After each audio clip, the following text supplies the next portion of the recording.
नमस्कार। साल 2026 की मकर संक्रांति, इसको लेकर ना थोड़ी कंफ्यूजन चल रही है, पर फिक्र की कोई बात नहीं है। आज हम मिलकर इस पूरी दुविधा को सुलझाएंगे, सारे फैक्ट्स को अच्छे से समझेंगे। तो चलिए शुरू किया जाए। हाँ, तो सवाल यही है जो सबके मन में घूम रहा है। आखिर त्योहार मनाएं तो कब मनाएं? 14 जनवरी को या फिर 15 जनवरी को?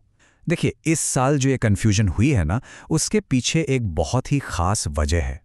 जी हाँ, सारी उलझन की जड़ है षठतिला एकादशी। ये भगवान विष्णु को समर्पित एक बहुत बड़ा व्रत है, और इस बार ये और मकर संक्रांति दोनों एक ही दिन पड़ रहे हैं।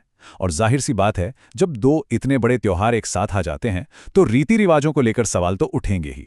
अब तारीख फाइनल करने से पहले ये समझना बहुत जरूरी है कि आखिर मकर संक्रांति का इतना महत्व है क्यों। इसका जो पूरा सार है ना, वो एक बहुत बड़ी खगोलीय घटना में छिपा हुआ है। तो देखिए, संक्रांति का बहुत सीधा सा मतलब है सूर्य का एक राशि से निकलकर दूसरी राशि में जाना। वैसे तो ये हर महीने होता है, लेकिन जब सूर्यदेव मकर राशि में प्रवेश करते हैं ना, तो वो मौका बहुत ही खास बन जाता है।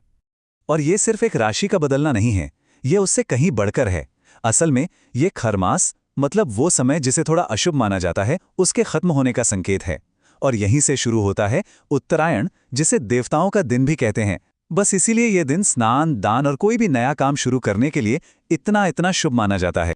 तो चलिए अब सीधा आते हैं उस सवाल पर जिसका जवाब सबको चाहिए। पंचांग क्या कहता है?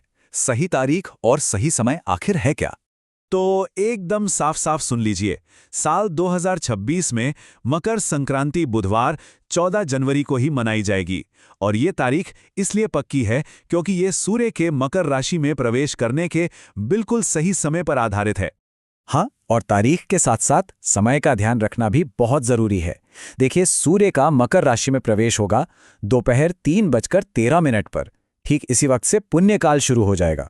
और हाँ, एक बात और, दोपहर 3:13 से लेकर शाम 4:58 के बीच का जो समय है, वो है महापुण्यकाल। मतलब दान पुण्य के कामों के लिए ये सबसे शक्तिशाली, सबसे बेस्ट टाइम है। और इस बात को गांठ बांध लीजिए, ये जो शुभ मुहूर्त है ना, पुण्यकाल और महापुण्यकाल, ये सिर्फ और सिर्फ 14 जनवरी को ही मिलेंगे। क्यों? क्योंकि ये सीधे सूर्य के राशि बदलने से जुड़े हैं। 15 जनवरी को ये मौका नहीं होगा। इसलिए जितने भी जरूरी अनुष्ठान हैं, वो सब 14 तारीख को ही करने हैं। ठीक है, तो तारीख पक्की हो गई 14 जनवरी। अब अगला सवाल, जो लोग एकादशी का व्रत भी रख रहे हैं, वो दान और दूसरे रीति रिवाज कैसे निभाएंगे? दोनों में बैलेंस कैसे बनेगा? इसका भी एक बहुत सीधा सादा सा हल है। देखिए, जो लोग एकादशी का व्रत रख रहे हैं, वो पुण्यकाल के दौरान तिल, गुड़, कपड़े, इन चीजों का दान आराम से कर सकते हैं। हाँ, अगर चावल दान करने का मन है तो बेहतर यही होगा कि वो अगले दिन यानी 15 जनवरी को करें, ताकि कोई कंफ्यूजन ना रहे।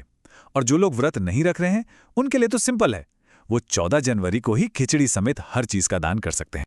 वैसे एक चीज है जो इन दोनों त्योहारों में कॉमन है, वो है तिल का महत्व। मकर संक्रांति पर तिल का दान करना तो बहुत ही पुण्य का काम माना जाता है। ऐसी मान्यता है कि इसका फल कई जन्मों तक मिलता है, तो इस दिन तिल का दान तो जरूर ही करना चाहिए। अच्छा, दान की बात तो हो गई, पर उस स्वादिष्ट खिचड़ी का क्या, जो इस त्योहार की जान है? उसे कब बनाएं, कब खाएं, खासकर तब जब एकादशी का व्रत भी साथ में हो? इसका भी समाधान बहुत आसान है। खिचड़ी 14 जनवरी को ही बनानी है। सबसे पहले भगवान को भोग लगाना है। अब जो लोग व्रत नहीं रख रहे हैं, वो इसे प्रसाद के तौर पर उसी दिन खा सकते हैं, और जो लोग व्रत पर हैं, वो इस पवित्र प्रसाद को अगले दिन यानी 15 जनवरी को अपना व्रत खोलने के बाद ग्रहण करें। तो अब सारी जानकारी हमारे पास है। चलिए इन सबको एक साथ जोड़कर 14 जनवरी के लिए एक क्लियर कट प्लान बना लेते हैं, ताकि कोई भी जरूरी चीज, कोई भी अनुष्ठान हमसे छूटे नहीं।